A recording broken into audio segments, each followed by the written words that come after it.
आप सभी का BSc second year differential equation की क्लास में स्वागत। अभी तक differential equation of first order and higher degree में हमने दो तरह के प्रॉब्लम्स की हैं। सबसे पहले इक्वेशन सॉल्वेबल फॉर पी, दूसरा इक्वेशन सॉल्वेबल फॉर वाई। ऐसे समीकरण जो पी और वाई के लिए हल किए जा सकते हैं। आज अपने करेंगे वो समीकरण जिन्हें आप x के लिए हल कर सकते हैं। यानी कि अगर आपकी इक्वेशन जो आपको दे रखी है f x y p means dy by d x is equal to 0 दे रखा हो, अगर उसमें से आप x का मान y और p के टर्म्स में ज्ञात कर सकते हैं, तो x is a function of y और p हो, तो उसमें हमने क्या करना है, differentiating both sides with respect to y। जैसे अपने करते थे कि अगर सॉल्वेबल फॉर y होता था तो differentiate with respect to x करते थे। अगर सॉल्वेबल फॉर x है यानी कि x का मान आसानी से आप y और p के टर्म्स में निकाल सकते हैं, तो सॉल्वेबल फॉर x तो उसे y के सापेक्ष डिफरेंशिएट कीजिए। तो dx upon dy by d x क्या होता है, p होता है, तो dx upon dy 1 upon p। Right hand side को डिफरेंशिएट करोगे तो आपके पास y p और dp बाई dy वाली टर्म्स आ जाएंगी। उसे आप इंटीग्रेट कीजिए तो आपके पास y p और कांस्टेंट ऑफ इंटीग्रेशन आ जाएगा। तो गिवन इक्वेशन और जो आपने इंटीग्रेशन के बाद रिज़ल्ट निकाला है, इसमें से p को एलिमिनेट करने पर जो आंसर आएगा वही हमारा रिक्वायर्ड सॉल्यूशन होगा। मैं एक क्वेश्चन लेता हूँ कि y is equal to 2px plus y square p cube. अब देखिए इसमें ना तो आप p का मान आसानी से निकाल सकते हैं, वाई स्क्वायर का निकल सकता है लेकिन वो क्वाड्रेटिक बनती है, लेकिन x की डिग्री एक ही है तो सॉल्वेबल फॉर x आसानी से बन सकता है। तो इसलिए मैंने यहाँ से 2x इज़ इक्वल टू लिखा y upon p minus y square upon p square. आप चाहें तो x is equal to y upon 2p minus y square upon 2p square भी रख सकते थे। कांस्टेंट को मैंने x के साथ ही रखा है। दोनों साइड्स को y के सापेक्ष डिफरेंशिएट कर दिया तो क्या आया, 2 into d x upon D y क्या होता है 1 अपॉन पी। तो ये बना 2 upon P is equal to 1 upon p as it is, y का y के सापेक्ष डिफरेंशिएशन 1, तो 1 upon p minus y as it is 1 upon p का डिफरेंशिएशन किया तो 1 upon p square D P upon D y, इसी प्रकार से आगे डिफरेंशिएट कर दिया।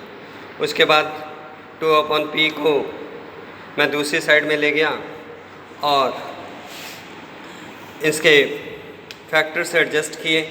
1 अपॉन पी मैंने कॉमन ले लिया, 1 अपॉन पी कॉमन ले लेता हूँ तो अपने पास क्या बनता है 1 अपॉन पी, तो 1 plus Y upon P D P by D Y plus 2y P square Y upon P D P upon D Y plus 1 is equal to 0।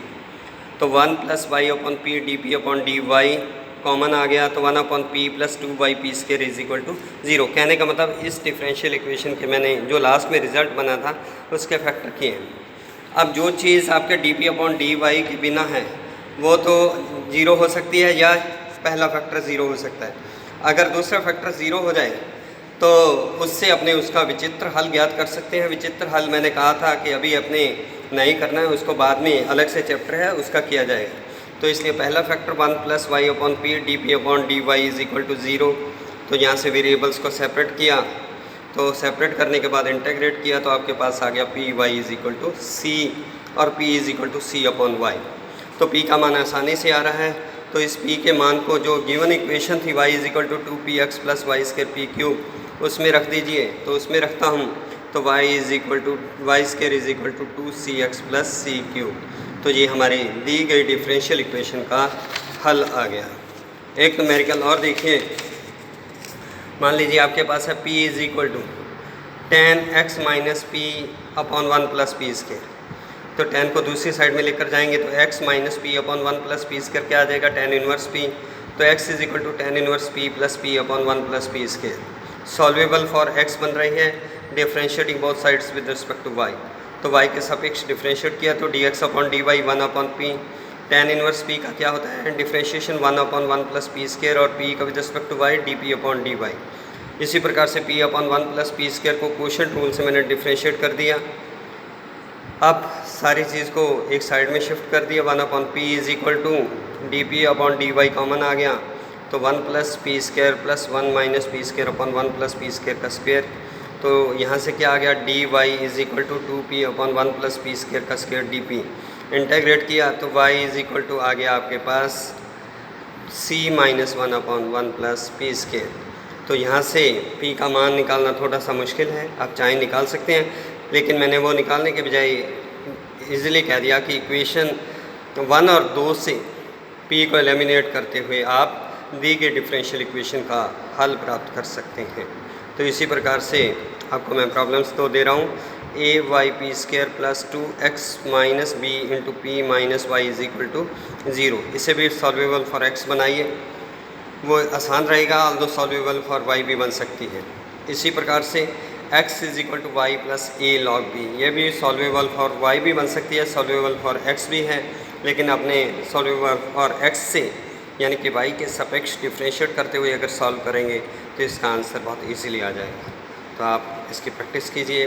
इसके बिना हमारी जो टेक्स्ट बुक है उसके सॉल्व्ड और अनसॉल्व्ड क्वेश्चन सॉल्व करने का प्रयास कीजिए। अगर आपके कोई डाउट्स हैं तो उन्हें डिस्कस कीजिए। Thank you.